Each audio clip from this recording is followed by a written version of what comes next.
same way here. The wind was contrary, and in the fourth watch of the night, verse 25, Jesus came walking on the sea. అదేవిధంగా ఇక్కడ మనం చూసినట్లయితే గాలి ఎదురైనందున అలల వలన కొట్టబడుతూ ఉన్నారు. 25వ వచనంలో రాత్రి 4వ జామున ఆయన సముద్రం మీద నడుచుచు వారి యొద్దకు వచ్చెను. Every miracle is a parable also. ప్రతి అద్భుతం కూడా ఒక ఉపమానము. We saw a list of parables in Matthew 13. Here is a parable. This miracle is a parable. మత్తయి సువార్త 13వ అధ్యాయంలో మనము అనేక ఉపమానాలు చూసాము. ఇక్కడ ఈ అద్భుతం కూడా ఒక ఉపమానమే. Because no human being can walk on the sea. That's impossible. ఎందుకంటే ఏ మానవుడు కూడా సముద్రం మీద నడవలేడు, అది అసాధ్యం. The law of gravity pulls everybody down.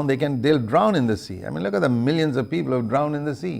గురుత్వాకర్షణ శక్తి అనేది ఎవరినైనా క్రిందకి లాగి వేస్తుంది. చూడండి, ఎన్ని లక్షల మంది సముద్రంలో మునిగిపోయి చనిపోయి ఉంటారు. Just because gravity pulls them down. ఎందుకంటే ఆ గురుత్వాకర్షణ శక్తి అనేది వాళ్ళని క్రిందకి లాగివేస్తుంది. It's not like land. Nobody drowns on land. అది నేల వంటిది కాదు. ఎందుకంటే గురుత్వాకర్షణ శక్తి అనేది ఎవరిని నేల మీద నుండి క్రిందకి లాగివేయదు. But in the sea, millions of people have died through the years, pulled down by gravity. కానీ సముద్రంలో అయితే కొన్ని లక్షల మంది గురుత్వాకర్షణ శక్తి ద్వారా క్రిందకు లాగబడి మునిగి చనిపోయారు. And when Jesus walked on the water, he was saying, I can overcome the law of gravity. యేసుక్రీస్తు ప్రభువారు ఆ సముద్రం మీద నడుస్తున్నప్పుడు గురుత్వాకర్షణ శక్తిని నేను జయించాను అని చెప్తున్నారు. Law of gravity is still operating. It's not cancelled out in that area. ఆ ప్రదేశంలో గురుత్వాకర్షణ శక్తి ఇంకా ఉంది, అదేమీ క్యాన్సిల్ చేయలేదు. But Jesus could overcome that by the power of God. కానీ యేసుక్రీస్తు ప్రభువారు దేవుని శక్తిని బట్టి దాన్ని జయించగలిగారు. And the picture there is, the parable there is, the law of gravity is like the law of sin. ఇక్కడ ఉపమాన భావం ఏంటంటే అక్కడ గురుత్వాకర్షణ శక్తి అనేది పాపంతో సమానం, which pulls us down all the time. Paul speaks about a law of sin and spiritual death. ఆ పాపం అనేది మనల్ని ఎప్పుడు కూడా క్రిందకు లాగివేస్తూ ఉంటుంది. పౌలు చెప్పినట్లుగా పాపం యొక్క శక్తి, ఆ పాప నియమం గురించి ఆయన చెప్పారు.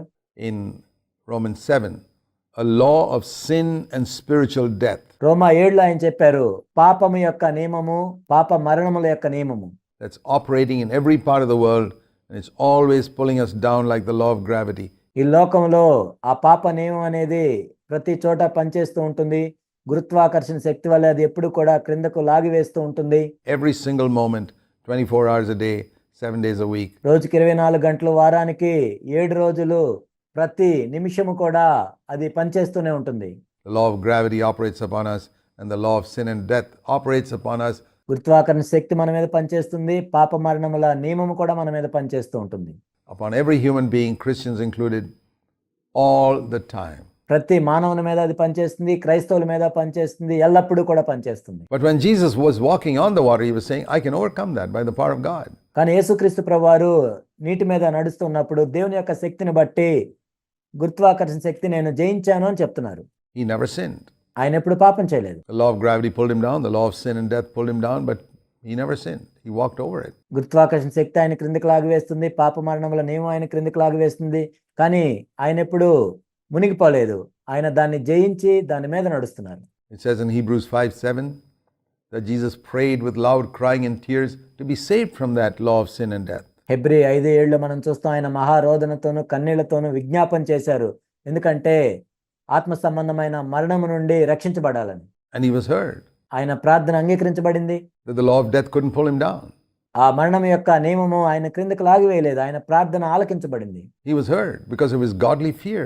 ఆయన దేవుని యందు భయభక్తులు కలిగి ఉన్నందున He overcame the law of sin and death. పాప మరణముల నియమాన్ని ఆయన జయించారు. Constantly, all the time, every single moment, and never sinned. ఆయన నిరంతరము ఎల్లప్పుడూ ప్రతి క్షణము కూడా ఎప్పుడు కూడా ఆయన పాపం చేయలేదు. And Hebrews 4:15 says that. Hebrew 4:15 కూడా అదే చెప్తుంది. Hebrews 4:16 says, therefore, let us go to the throne of grace and ask God for the same grace. That's the point. అందుకే హెబ్రీ 4:16లో ఏం చెప్పబడిందంటే మనము కూడా సమయోచితమైన కృప కోసం ఆయన కృపా సింహాసనం దగ్గరికి వెళ్దాం. I mean, it's not that there we look at Jesus as someone whom we admire. That would be one thing. యేసుక్రీస్తు ప్రభువారిని ఎప్పుడు కూడా ఏదో పూజించినట్లుగా మనం ఆ విధంగా చూడటానికి మాత్రమే కాదు, అది ఒక అంశం మాత్రమే. But Jesus never said, admire me, admire me, admire me. Never.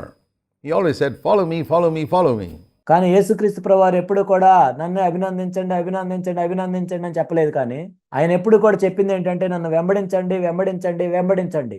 We're not to set up our lives as objects for others to admire, but objects for others to follow. మన జీవితాలు ఎప్పుడూ కూడా ఇతరులు మనల్ని అభినందించాలని మనం పెట్టుకోకూడదు, కానీ ఇతరులు మనల్ని వెంబడించాలని మనం ఉండాలి.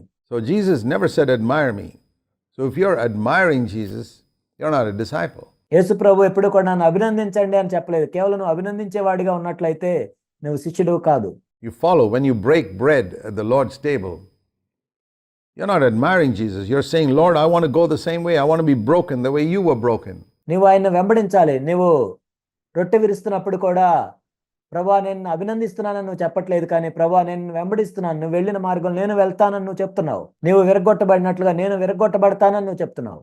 I want my life to be poured out. When you drink the cup, you're saying, like you shed your blood, I want my life to be poured out for you.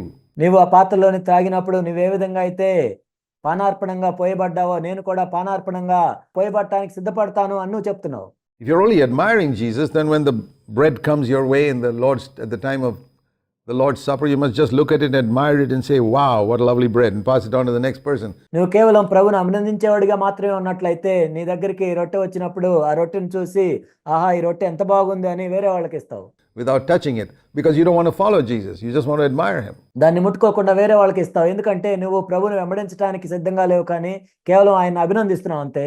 Be honest. నువ్వు యథార్థంగా ఉండు. If you're taking part in the bread, then you're saying, I want to follow. నువ్వు రొట్టెలో పాలు పొందుతున్నావు అంటే నిన్ను వెంబడిస్తున్నానని నువ్వు చెప్తున్నావు.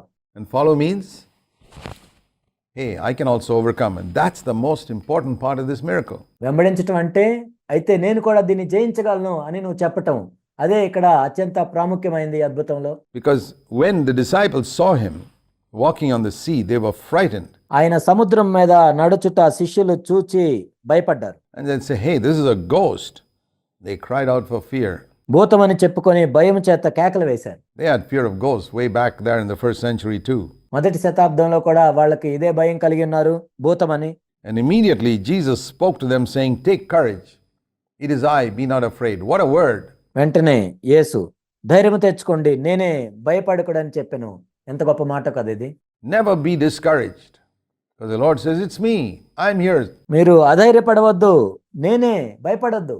Don't be afraid. As long as I'm here, you don't have to be afraid. ఇక్కడ నేను ఉన్నంత వరకు మీరు భయపడాల్సిన అవసరం లేదు. And Peter said, bold Peter, Lord, if this is you, command me to come to you on the water.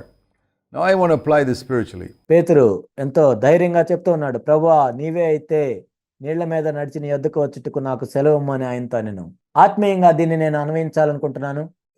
Bold Christians look up to Jesus and say, Lord, if you lived on earth as a man and you had only the resources. ధైర్యవంతులైన క్రైస్తవులు ప్రభు వైపు చూసి ఈ విధంగా చెప్తారు, ప్రభువా నీవు కూడా ఈ భూమి మీద ఒక మానవునిగా జీవించినట్లయితే, కేవలం నాకు ఏ వనరులు అయితే ఉన్నాయో నీవు కూడా అదే వనరులను కలిగి ఉన్నట్లయితే, that other Christians have today, the power of the Holy Spirit.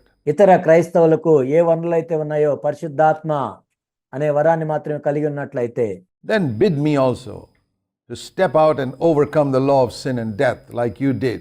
ప్రభువా నీవు జయించినట్లుగా ఆ పాప మరణ నియమాన్ని జయించడానికి నాకు సహాయం చేయండి. If you can do it, I can do it. That's the boldness of faith. నీవు జయించగలిగినట్లయితే నేను జయిస్తాను, అదే విశ్వాసంతో కూడిన ధైర్యం. And Peter was the one who said it. The others said, oh, we're not so sure, we better stay in the comfort of this. పేతురు ఆ విధంగా చెప్పాడు. మిగతా వాళ్ళు అయితే మనకు తెలియదు ఏం జరుగుతుందో, మనం సౌఖ్యంగా ఇక్కడే కూర్చుందాం. Boat, because the law of sin and death will take over and we'll drown. The law of gravity will take over. ఈ ధోనిలోనే మనం కూర్చుందాం, లేనట్లయితే ఆ గురుత్వాకర్షణ శక్తి మనల్ని ముంచివేస్తుంది, పాప మరణ నియమము మనల్ని ముంచివేస్తుంది. But Peter said, if you can do it, Lord, I can do it. Come, tell me to come. ప్రభువా నీవు చేసినట్లయితే నేను కూడా చేస్తాను, నేను నీ యొద్దకు వచ్చుటకు నాకు సెలవిమ్ము. And the Lord said, come. అప్పుడు ప్రభు రమ్మని చెప్పారు. I want to say to you, my dear brothers, if you could hear that word, some of you who are defeated by sin. నా ప్రియ సహోదరి సహోదరులారా, మీలో ఎవరైనా పాపంలో ఓడిపోయినట్లయితే, the law of sin and death is pulling you down every single day and you're falling, getting discouraged and downcast. పాప మరణముల నియమము మిమ్మల్ని లాగివేస్తూ ఉన్నట్లయితే, మీరు ప్రతిరోజు ఓడిపోతూ నిరుత్సాహంలో నిరాశలో మీరు ఉన్నట్లయితే, The Lord is saying to you, come, ప్రభు మీతో చెప్తున్నాడు, రమ్ము, come and overcome వచ్చి జయించు, the law of sin and death by looking at me. నన్ను చూస్తూ పాప మరణముల నియమాన్ని జయించు. Looking at my example, I will give you the same power to overcome. నా మాదిరిని వెంబడించు, అప్పుడు మీరు జయించటానికి నేను కృపనిస్తాను. And Peter stepped out. I don't know how many others in the boat called him a heretic. పేతురు అప్పుడు నడవటం ప్రారంభించాడు.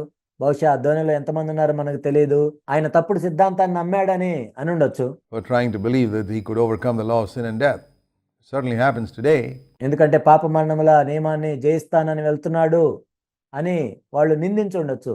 ఈనాడు కూడా అదే జరుగుతుంది. That if anyone preaches that sin shall not have dominion over you because you're under grace, మీరు కృప కింద ఉన్నారు కాబట్టి పాపం మీ మీద ప్రభుత్వం చేయనేరదు అని ఈనాడు ఎవరైనా చెప్పినట్లయితే, grace is more powerful than the law of sin and death. కృప అనేది పాప మరణముల నియమం కంటే ఎంతో శక్తివంతమైంది.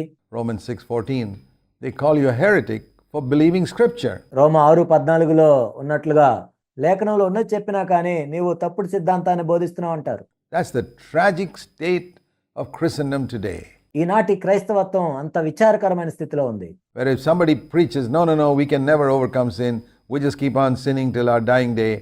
లేదు అసలు మనం పాపాన్ని జయించలేము, మనం చనిపోయే వరకు కూడా పాపం చేస్తూనే ఉంటాం అని ఎవరైనా చెప్తే, It's not possible for sin to be overcome.